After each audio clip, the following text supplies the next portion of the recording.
Hello, welcome to today's Decay. Celebrating births and beginnings of everything important since the dawn of time. It is April 22nd, and that means it's time for another espresso martini.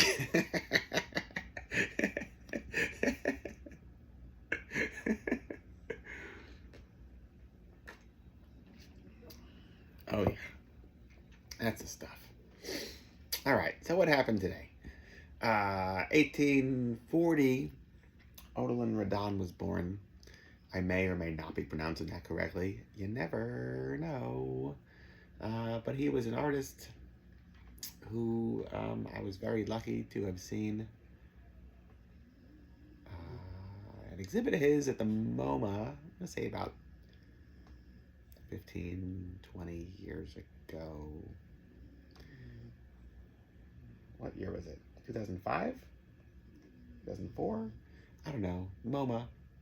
And I had never heard of his stuff before, but he is full of like dark and ominous creatures, and everything is. I don't know if he ever actually illustrated like Edgar Allan Poe content, but he's the sort of artist that I could see such things happening. Lots of skeletons, lots of spiders, all sorts of exciting things. Odilon Radon, like I said, maybe pronouncing it wrong. Odilon Redon. One of those things that I'm very happy to exist in New York City, where I get to see these type of exhibits. Yeah. Rondo Hatton, born today, 1894. Interesting and unfortunate creature who one of his characters was the Creeper. I believe he started off as a football player, voted most popular or good looking or something like that in school. A cookie cutter, Americana type person. And then what is it? Acriomed? No, I'm not even gonna attempt. Bad things happened to him, and he wound up being subject to like his body like falling apart on him, basically, where like all of his extremities, head, shoulders, knees, and toes. That's not true. More like eyes, or rather nose, lips, ears, hands, you name it. Everything just kept like growing, and he was viewed as like a monster, and wound up in Hollywood billed as such. He was like kind of the 1940s answer to Lon Chaney Sr., which is wild to think because Lon Chaney Sr. was the man of 1,000 faces because he could make up his face with makeup in 1,000 different ways. And Rondo Hatton didn't have any makeup on. He was just like himself, dealing with like a degenerative disease, and that's it.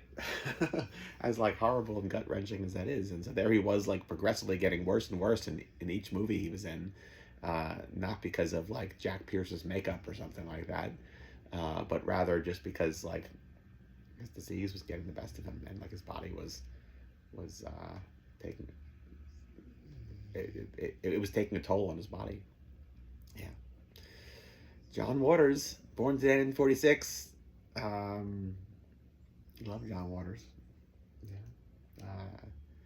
I had a bootleg Pink Flamingos poster that I found on South Street in Philadelphia in the late 90s, and they spelled his name wrong on it. They wrote it as John Walters, and I brought it to a signing he did at, I want to say, the TLA, in like 98, 99, something like that. And he thought it was really funny that they spelled his name wrong, and he signed it John Walters.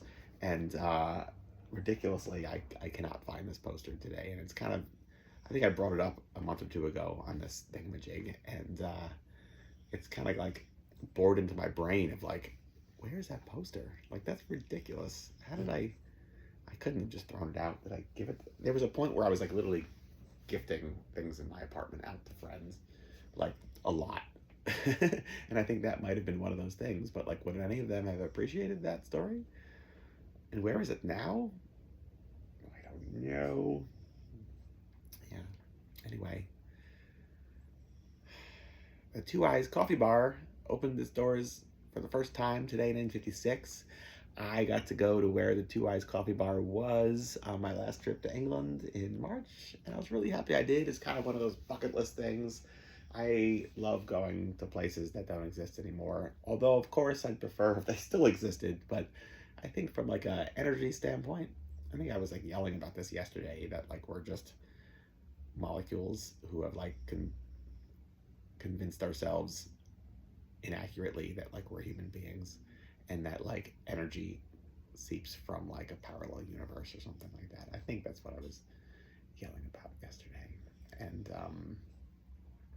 I would pair that with this idea that like, you know, if you put a lot of energy and thought and excitement into like a place and a time, then like that continues to exist in some form or another. And even if there's nothing there anymore whatsoever to remember it by or mark it by, that still happened, and you can still take note of what once was, because it's still sort of there. I don't know if that makes any sense, but it's currently a pretty lame 50s style restaurant, and yet whatever, a sucker for it regardless. What is my point?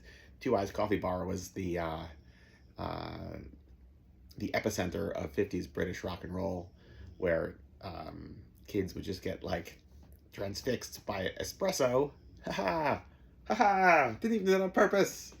And bug out to wild rock and roll. And so, yeah, here we are. Ditto in 2023. What else? The Beyond first premiered today, 1981. Lucio Fulci, one of his best. All I can do is kick myself for not embracing this era of filmmaking more in my earlier years,